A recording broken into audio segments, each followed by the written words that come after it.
Ya está con nosotros Miguel Cruz, especialista en asuntos de seguridad regional y docente de la Universidad de la Florida. Y el tema que vamos a desarrollar en esta oportunidad es análisis de la seguridad en el Triángulo Norte y el proceso de elecciones en los Estados Unidos. Miguel, bienvenido. Muchísimas gracias, Carlos. Un gusto estar aquí. Gracias, Miguel, por acompañarnos. Siempre habíamos tenido la oportunidad de contactarnos vía Skype y que nos había apoyado en algunos enlaces, pero ahora es un gusto que lo aprovechamos, que está en el set y que tiene una agenda un poco apretada en el país, pero que ha dado tiempo para estar con nosotros esta mediodía. Quiero iniciar la entrevista directamente, Miguel, con uno de estos puntos.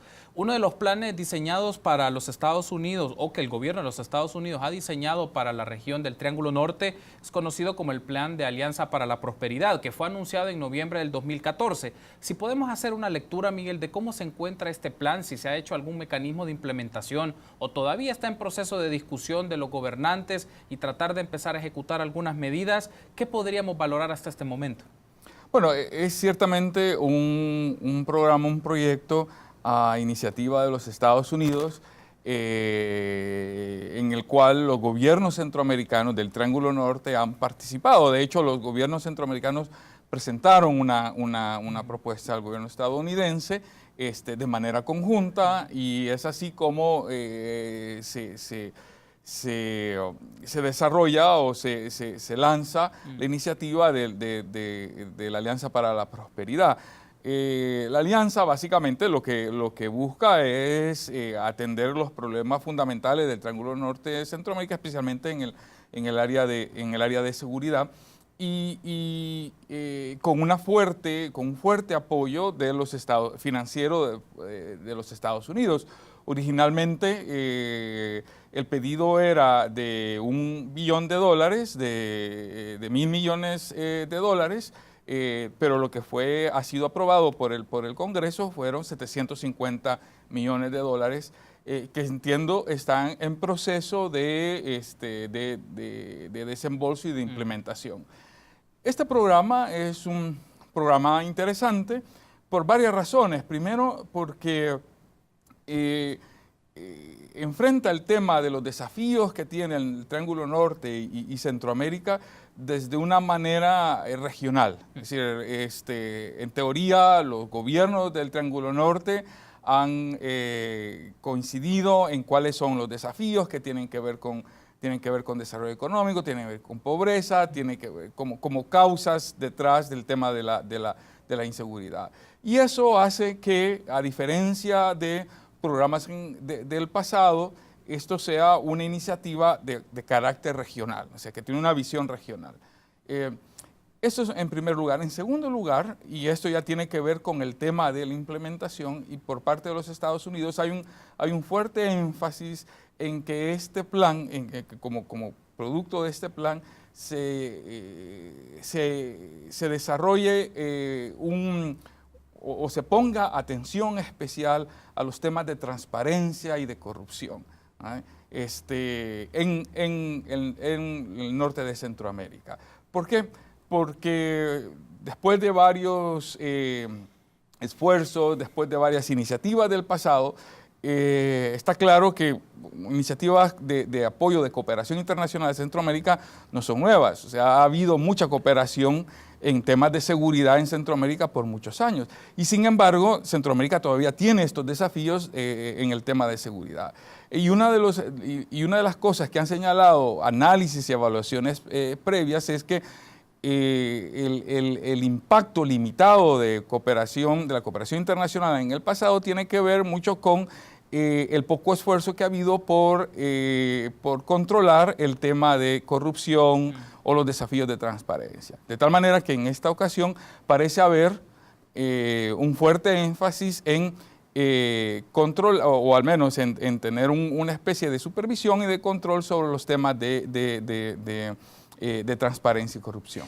La embajadora de los Estados Unidos, residente en El Salvador, Jan Mains, ha mencionado que era importante para desarrollar o que se le brinden más fondos a este plan, a esta implementación de este plan, la importancia, como usted mencionaba, Miguel, de que los países puedan brindar seguridad o pasos concretos en materia de anticorrupción y transparencia.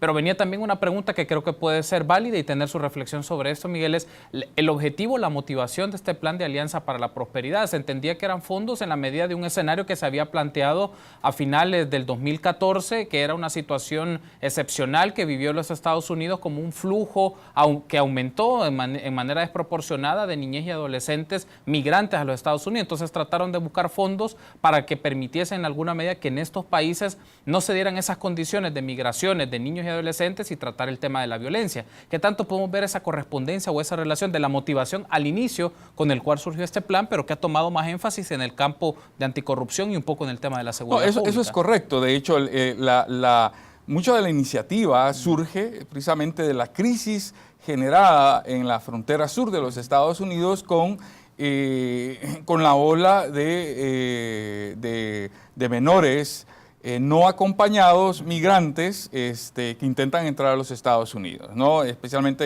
en el verano del 2014. Eso genera una serie de preocupaciones y de movilizaciones, tanto en Washington como en Centroamérica, que llevan a la articulación de este plan. Y sin duda, esa es una motivación muy fuerte de parte de los Estados Unidos para ofrecer ayuda y ofrecer cooperación. Esa motivación existe todavía. Es decir, una de las razones fundamentales por las cuales el gobierno de los Estados Unidos está apoyando de manera fuerte esto es para resolver el problema de la inseguridad, que a su vez, y los problemas económicos, que a su vez producen o posibilita, o mejor dicho, producen que mucha gente migre hacia los Estados Unidos, ¿no? Busque mejores oportunidades, busque con mejores condiciones de seguridad hacia los Estados Unidos. Ha existido una presión muy fuerte, por decirlo de esta manera, Miguel, del vicepresidente de los Estados Unidos, Joseph Biden, porque se reunió con los presidentes del Triángulo Norte, de El Salvador, de Guatemala y de Honduras, para insistir que si quieren que el Congreso pueda aprobar otros fondos, un desembolso de 750 millones de dólares, además de los que se aprobaron para el año fiscal 2016, es que tienen que presentar resultados concretos en corrupción o anticorrupción, tienen que presentar resultados concretos en materia de seguridad. El riesgo es que tanto eso presiona a los estados para tratar de obligar o de agilizar resultados que tal vez pueden llevar mucho más tiempo de lograr en el tema, por ejemplo, de anticorrupción y presentar investigaciones más concretas, en el tema de seguridad, que no corra riesgo las instancias de seguridad, pues capturen a personas a diestra y siniestra solo para presentar números, es decir, a cómo llegar a resultados más concretos a pesar de que les pongan presión de contraentrega de fondos. Yo creo que está claro por parte de muchos de los actores, está claro para ellos que temas como estos no se resuelven de la noche a la mañana, que toman tiempo. Pero sin embargo, también de parte del gobierno de los Estados Unidos, me parece a mí, ellos buscan señales o buscan recibir señales de que hay voluntad política de resolver los problemas de transparencia, por ejemplo. Y muchas de las decisiones que se toman sobre el tema, sobre el desarrollo y la implementación del programa tienen que ver con esa evaluación de la existencia de las voluntades políticas, ¿cierto? Por eso creo que es importante que los gobiernos centroamericanos tomen los pasos necesarios, ¿no? Los pasos adecuados. Hemos visto en el caso de Guatemala ha habido un énfasis muy grande de apoyar a la CICIG, por ejemplo, a la CICIG como un órgano fundamental en la lucha contra la corrupción estatal, y eso creo que es un signo positivo en términos de avanzar con los pasos adecuados en términos de fortalecer las instituciones. Obviamente hay un lado, hay otro lado a la moneda, y es que para mucha gente el tema de esta condicionalidad, por ponerlo así, de parte de Estados Unidos, es una muestra, para muchos puede ser una muestra de intervencionismo, ¿cierto? Y probablemente en el contexto de la historia de las relaciones entre Centroamérica y Estados Unidos, esto es un tema definitivamente muy sensible. Es decir, durante muchos años Estados Unidos ha visto esta región como como patio trasero. Sin embargo, creo que en las nuevas condiciones, sobre todo con la administración Obama, ha habido un cambio importante, me parece a mí, de visión sobre Centroamérica, y hay un énfasis en los temas realmente importantes, como es el tema de prevención, transparencia, de atacar las causas las causas estructurales de la inseguridad, y no solo apostarle a las medidas tradicionales de represión en contra del delito, de supresión, de fortalecer los aparatos de seguridad, sino también ver el tema un poco más social. Creo que esa es una buena señal, y creo que esa es una oportunidad para los gobiernos para en realidad tomar las medidas adecuadas y obviamente en condiciones de soberanía tomar los pasos necesarios para avanzar en el tema de la seguridad. Uno de los retos que se menciona, Miguel, también en la implementación de este plan de Alianza para la Prosperidad es la capacidad de articulación o ponerse de acuerdo entre los países, entre Honduras, Guatemala y El Salvador, y sus puntos de análisis en la implementación de políticas y medidas correspondientes a las áreas que trastoca este plan, en temas de seguridad, en temas de anticorrupción, en la prevención o en el combate a la pobreza, entre otras cosas. ¿Cómo valora usted las capacidades que pueden tener los estados, los tres estados, en este caso centroamericanos del Triángulo Norte, para ponerse de acuerdo, implementar y, claro, quiénes llevarían el liderazgo o cómo se llevaría el liderazgo de la implementación de un plan que tiene este componente más transnacional?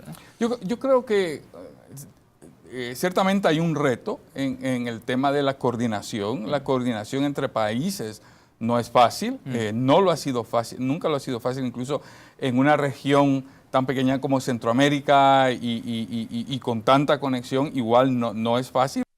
Hay intereses que varían de país a país, pero creo que es importante enfatizar que esto es una oportunidad para la región, precisamente para dar los pasos adecuados. Sobre todo en el tema de anticorrupción y transparencia. Si una de las cosas que uno se pregunta en el caso de Centroamérica, por ejemplo, es ¿por qué esta región, después de tantos años, de tantos esfuerzos, de tantas reformas en los sistemas legales, en los sistemas de administración de justicia, en todos los sistemas del aparato de seguridad, ¿por qué después de tantos años, después sobre todo de las guerras civiles, de los conflictos políticos, todavía esta región no logra superar esos problemas?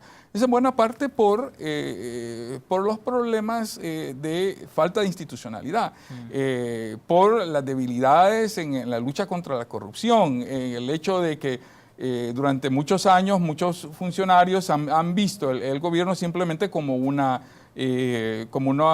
caja de dinero donde algunos pueden enriquecerse. Y eso se ha dejado pasar, se ha pasado por alto.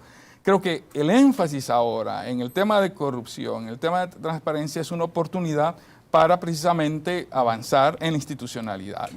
Y esto de los tres países, del Triángulo Norte. Perfecto, Miguel. Tenemos que hacer una pausa, pero en el siguiente segmento me gustaría que abordemos un poco más el tema de las estrategias o las medidas de políticas en materia de seguridad que deben de enfrentar los estados de la región del Triángulo Norte, y hablar un tema que también es discusión y estoy seguro que se ha estado debatiendo en el campus universitario donde usted radica, donde usted trabaja, que es las elecciones en los Estados Unidos. ¿Cuál es la lectura que se puede hacer en este momento del proceso electoral en Estados Unidos y qué implicaciones tiene un poco para América Latina, un poco para la región? Han sido parte del debate. Me gustaría que hablemos un poco sobre eso. Nos acompaña esta mediodía del lunes 31 de octubre José Miguel Cruz, especialista en asuntos de seguridad, politólogo y docente de la Universidad de la Florida. Permítanos una pausa, regresamos en instantes.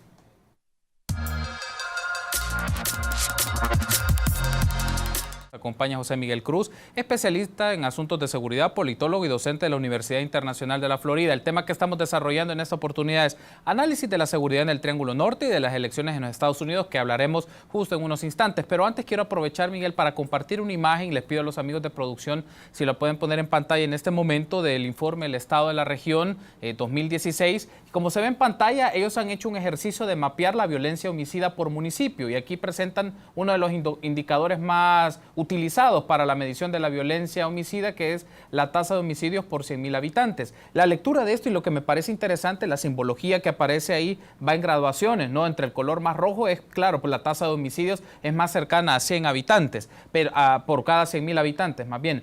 El asunto aquí es, Miguel, y es algo interesante que mencionan en este informe, es que la tasa de homicidios a nivel nacional esconde asimetrías que están a la interna de los países. Por lo tanto, el análisis debe ser de diferencias subnacionales para entender mejor el fenómeno de la violencia y de la inseguridad. Eso lo cito textual del informe. Nos gustaría tener su análisis sobre esto, Miguel, de cómo entender, bajo esta estrategia del plan de la Alianza para la Prosperidad, que es en 3 estados, pero entender que en cada uno de estos estados hay territorios con gradualidades o diferencias de sus tasas de homicidios. Sí, ese análisis como lo que muestra ese gráfico,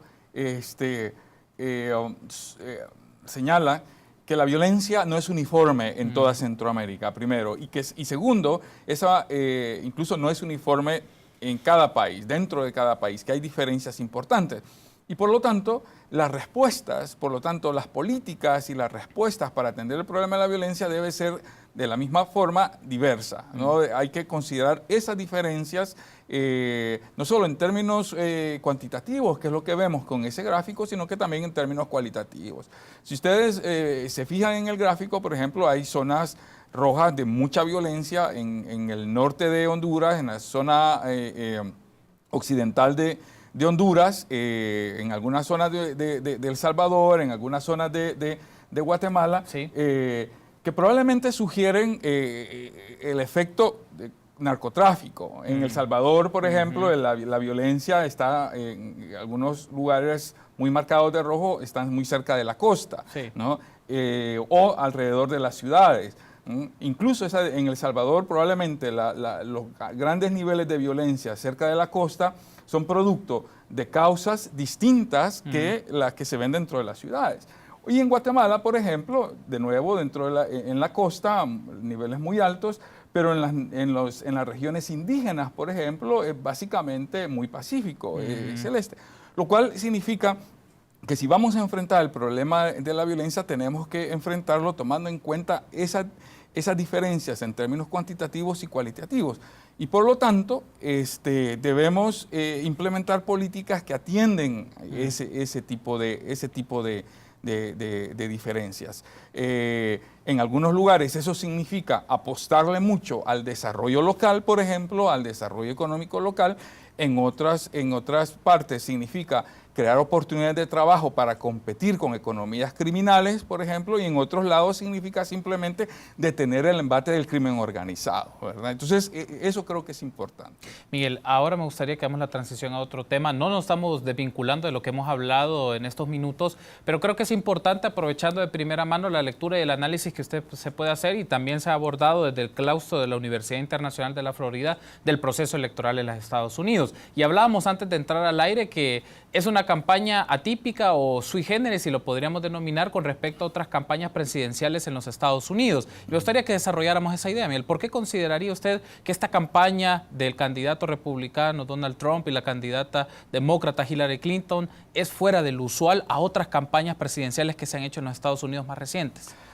Por varias razones. En primer lugar, porque los dos candidatos, en este caso, los dos candidatos principales, Hillary Clinton y Donald Trump, son los candidatos en los que más desconfían los estadounidenses.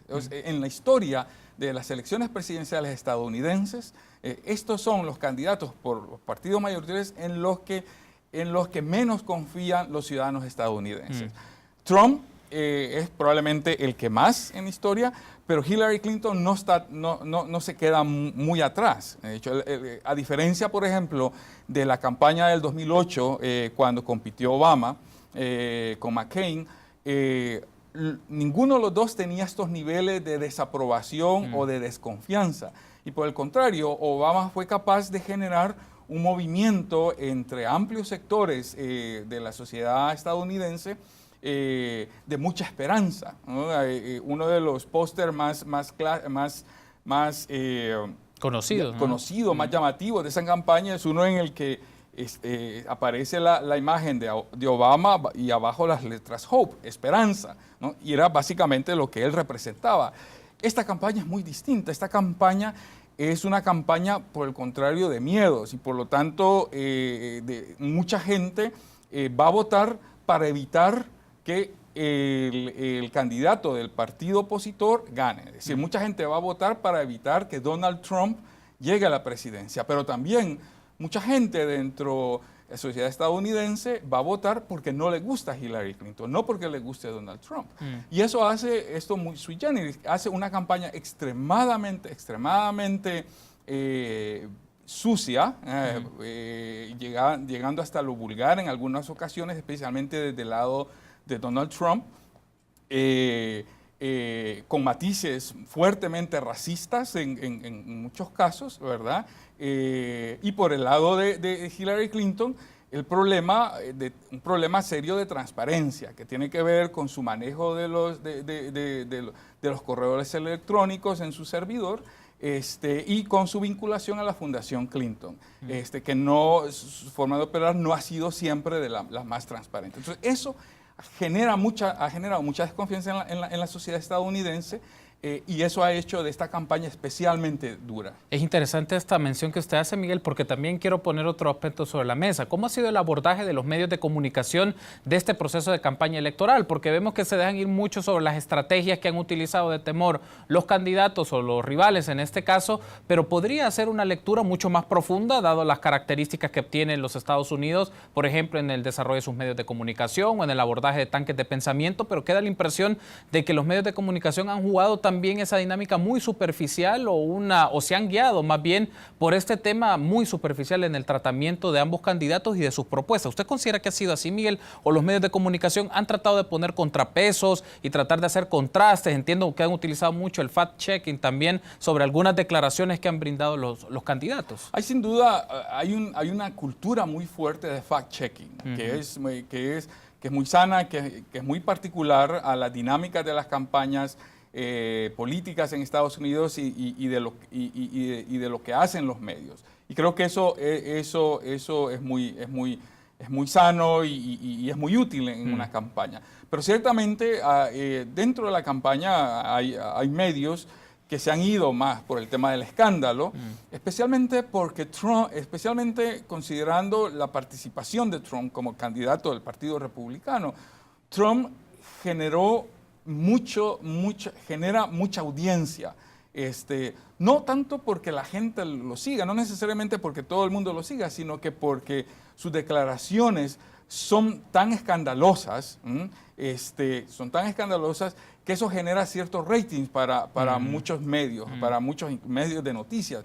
Y entonces lo que hemos presenciado es que Trump ha montado buena parte de su campaña sin gastar los millones de dólares, por ejemplo, que Hillary Clinton ha tenido que gastar. ¿Por qué? Porque Trump ha recibido campaña gratuita hasta cierto punto como producto de su manera de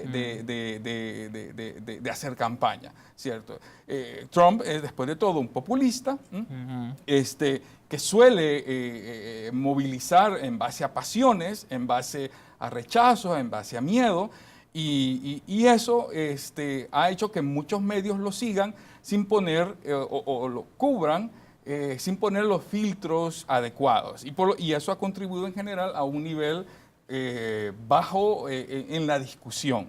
Pero ciertamente hay medios muy responsables, ¿verdad? Como en la sociedad estadounidense, muy responsables, que hacen el fact-checking, que hacen las investigaciones adecuadas y que han revelado los problemas de ambos candidatos. En esta discusión de la campaña electoral en los Estados Unidos y los debates que se han dado, una pregunta que seguramente se estarán haciendo amigos y amigas de la audiencia es ¿y dónde entra Centroamérica en esto? O Latinoamérica, que a veces ese sí es un tópico de debate entre los candidatos, es el posicionamiento de la política exterior de los Estados Unidos en el caso de América Latina. Pero ¿ha sido parte del debate en los círculos mediáticos, en los círculos intelectuales o políticos, Miguel, hablar un poco de Centroamérica, hablar particularmente de la región como tal?